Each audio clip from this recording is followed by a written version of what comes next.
What is going on, guys? MJ2005 Gundam here, and today I'm going to be reviewing the high-grade Monkey Rodi / Monkey Crab Rodi from Gundam Iron-Blooded Orphans Urdr Hunt.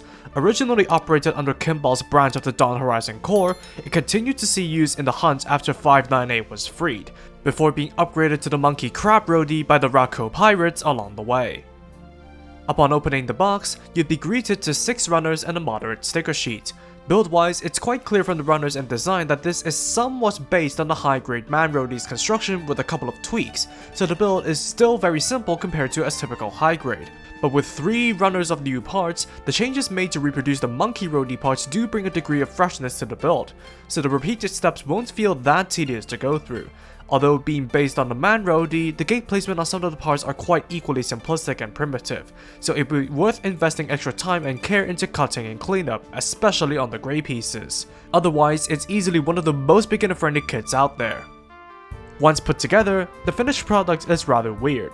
For the longest time, I was on the fence about the Monkey Rodi's design, and I think it's how it has angular arms that does and doesn't mesh with the main body, while the feet were swapped out for claw-like appendages. Plus, it was a bit crap in the game, but I jest. The kit itself is an absolutely fantastic translation of the actual design, and while the reused parts do a little bit of heavy lifting, the new parts definitely don't slack behind, with the proportions, color choices, and even surface detail being largely accurate to the animation line art. Stickers are also rather scarce, used for the mono eye, orange eyeliner and trims on the horn and skirts, and the light blue trims on the back and behind the calves, which don't only look fine enough, but also leaves some light grey vents and thrusters to be the only missing paint apps. Of course, being a simple build does have its costs, like the seam line along the shoulder armor and down the sides of the legs, but they're not too obvious either. However, I would highly recommend panel lining this kit at the absolute least, since just like the Man Rodi, the monkey is begging for it as well. But as far as a straight build goes, I couldn't have asked for more with the high-grade Monkey Rodi. Articulation starts with a movable mono eye, accessible after removing the head armor and can be easily pushed around. I also like how the armor connection aids in aligning the eye back to the middle.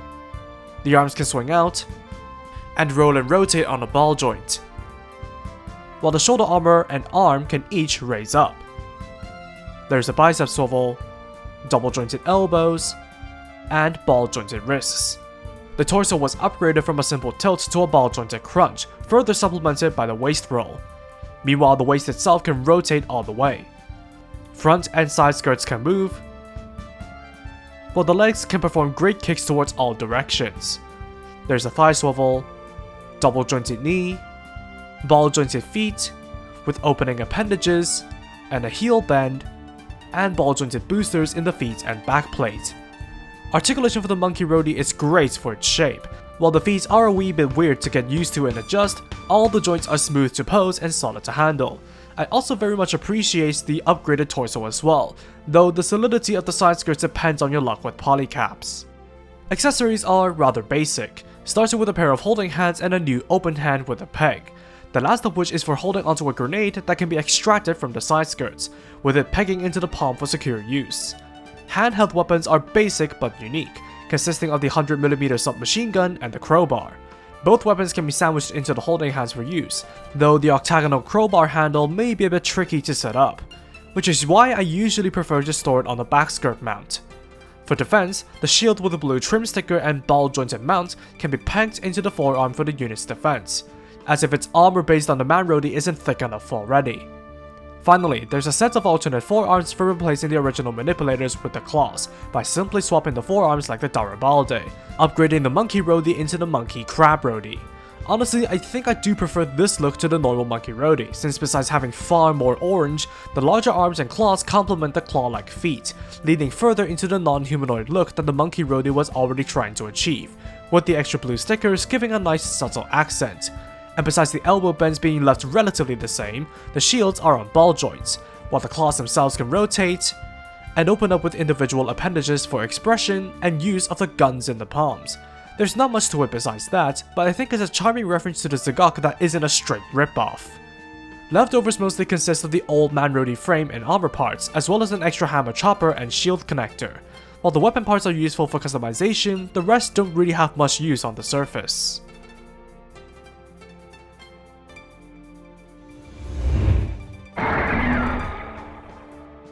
Among all of the Iron-Blooded Orphans frames, the Rodi and Hexa frames seem to have been completely neglected. That was until today, when Bandai decided to not only make the Monkey Rodi, but also include its upgrade as part of the purchase.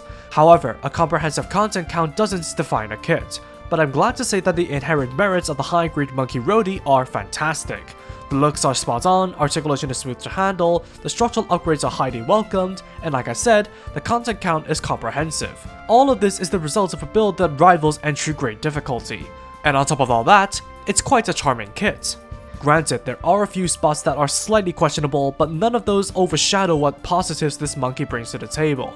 Overall, be it for collection purposes or actual monkey business, the high-grade Monkey Rodi package is one that I can wholeheartedly recommend. And that's all for me. Thank you for watching, drop a like and comment if you did enjoy the video, subscribe for more content like this, and a special thank you to the channel members, credits in the description below. That said, take it easy, stay safe, and I'll see you all in the next video. Peace out guys, bye bye.